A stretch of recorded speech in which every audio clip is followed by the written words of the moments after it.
you study without forgetting? There are three things that I think form the fundamentals or the pillars to studying without forgetting, and one of them is what the Carnegie calls impression. What did he describe impression to be? Impression simply means studying a particular material thoroughly. There are people who don't study their materials very well. You are given a topic to speak on, you have an article to read, you have a book to read, you have a lecture note to study before preparing for an exam or a test, but you find that there are people who don't study their material very well, which could be due to maybe resuming late, or people whiling away time in other stuff in the university, not giving appropriate time to their learning, not studying before time. I had that secret that even while school was on break, I would always pick up some materials that they will be teaching us at the course of the next semester. I would try to study and have a head knowledge, so that whenever I go to the class, whenever a lecturer is coming to teach that particular material, it helps me to revise what I have learned. So impression is simply studying very well a particular material. You've been given a topic as a public speaker, you have a burden on your heart as a pastor or a leader over a group of people, and you want to go and deliver this stuff at a meeting. You would have to thoroughly go through the material you want to read. This is not scanning through your material just in a rush to ensure you just have an idea. If you really want to deliver great speeches that you wouldn't forget, or you would want to go into an exam hall so that whatever you read will become part of you, you don't find yourself in situations where you would see questions, you know them, that you have read or you have come across such stuff, but you are not able to answer them. Then you would have to listen to this. You have to study very well whatever material you have. You have to study very well whatever material you have. Reading very well. Ensure you pick out the details. And then number two is what he calls repetition. Just because you've read an article very well, just because you've read a book very well, just because you've gone through the topic you have been given as a public speaker very well, does not mean you don't have the tendencies to forget such materials, or you've known them very well. But your ability to repeatedly read again or study again what you are studying as a student, or a topic you are about to deliver as a public speaker, makes you have a better understanding, because there are things you may tend to have forgotten, or there are things you didn't pick along while you were studying your book very well. So number two, you have to repeatedly go through that material that you have learned. By going there, you pick the details that you have forgotten, and then it helps you get a better understanding. Because sometimes you find yourself in sciences or some body of courses that you are not directly asked questions based on what you have been taught. You have lecturers where they will have to set questions in abstract from telling you to write an essay, while they only itemized what you were taught. So how do you better do that? How do you better do that? Finding yourself that a lecturer will give you an A, just like some students will say, and then you find yourself in an examination hall, you are asked B. Now, when you have repeatedly read the material very well, you will find out that whatever angle the lecturer brings, he doesn't just want you to cram, or he doesn't just want you to have a head knowledge of what you've learned. He wants you that whatever he has taught you should have been part of you that even beyond the four walls of the university, you can go out there and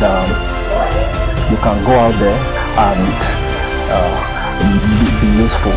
As an engineer who has been taught something in school, if you do not have a very good knowledge of it, how do you better position yourself for you to use that knowledge in an industry? Because when you are there, you will no longer be needing books. You will no longer be needing books on your hand. You would have to make do with the residue of what you have learned. And it's by repetition and good reading of the material or study of the material that better positions you for such knowledge, or a knowledge that can outlive you, that beyond even the university, or beyond even the church, beyond even the pulpit, when you encounter life problems, it is from what you have read very well you begin to now fetch from to solve life issues. And then the third point is association. And I think this is the greatest part of learning, association, where you have no longer just read very well what a material you've been given, or a speech that you're about to deliver, and you've not just repeated a material that you have read by going over it again, in as much as I reiterated the fact that you would need to study very well, you would need to go back over what you studied. The third point is to associate with it. That was what Carnegie said in this book. To better position you for a knowledge that you wouldn't forget. Association there means trying to memorize or to meditate over what you have read very well and you have repeatedly read. When you try to close your books, try to close your material either by taking a walk or going through some forms of exercises to check yourself to mentally imagine what you have read. If the question is to come from this angle, or if I really want to have an emotional connection with my audience while I am talking to them, how do I do it? What do I start with? You get it? So somebody doesn't just come in front of a congregation as a pastor or as a public speaker in a business meeting or in a board meeting or before an examination without having a mental image or a summary of what you have learned very well. You can get it now. So you can read very well. In fact, you would have even repeated very well what you have read. But if you miss this third part, I assure you that you have not learned very well what would make you an excellent student or an excellent speaker. You must go through your brain by closing your book, by closing your material, probably by taking a walk or closing your eyes, imagining yourself in an examination hall, imagining yourself before the audience, and see how you will present this body of truth before them. You have to read very well your material. You have to repeatedly go through what you are reading, and you have to associate, having a mental image. It could be a diagram. Actually, like for me, I studied biology, so we have a lot of drawings to do while I was in school. So what I would do is not to take a pen or a pencil to start learning how to draw these things. I would just try to memorize their organelles, we call them organelles, or the various parts that I will be highlighting while drawing, because you can't make a drawing without representing the various parts.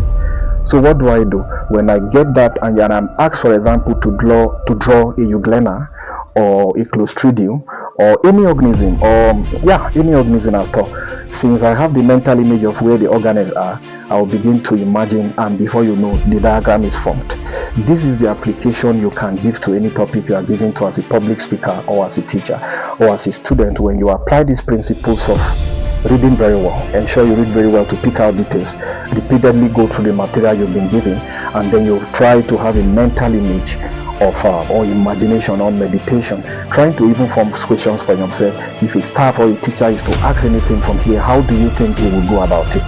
You get? So when you go through these three levels of study, whatever you have learned will become part of you. You read very well, you repeat what you've read, and then you have a mental imagination of what you've studied. With these three keys, I know you'll be one of the best persons you can go before any audience. Think about their mental expectation. What do they really want you to say? So this is how you find people connect to their audience. You find people who just have a flimsy or little understanding of what they call, and then you see them getting afraid or having stage fright. As a public speaker or as a teacher, I know there is that initial fright that comes into you when you're about to go into any stage. But when you have a confidence, there is a kind of confidence that stems from knowing very well what you've read. And this is the only confidence. This is the only way you can derive that confidence, by a good study, by repetition, and by having a mental imagination or meditation of what you read, going through the various scenarios that such questions could be presented to you, and also trying to also imagine your audience and what you think they would need more, and how you want to capture their attention. How do you start with them? Are there jokes you want to introduce? Are there illustrations you really want to introduce at the course of your teaching or at the course of your sermon? This is how to get it done. So see you, and I hope this blesses you. If this is a new channel, if you know you've not subscribed to my YouTube, Facebook, and other social media handles, please do ensure to subscribe and share to your friends if you found this very blessing to you.